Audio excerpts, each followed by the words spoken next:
y quiero dejar constancia de la experiencia que acabamos de tener con el doctor Eduardo Sánchez, que ha venido a España a pasar unos días con nosotros, a compartir experiencias sobre los últimos avances mínimamente invasivos en medicina estética facial que nosotros practicamos diariamente con nuestros pacientes después de nuestra búsqueda en el mundo de la medicina estética y hacer que sean los más seguros.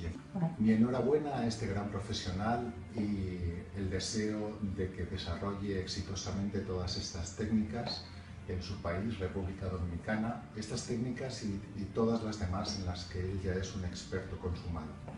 Y esperamos volver a verle pronto para volver a compartir más experiencias y poder ofrecer así a nuestros pacientes las últimas novedades más vanguardistas y más seguras que les podemos ofrecer. Gracias.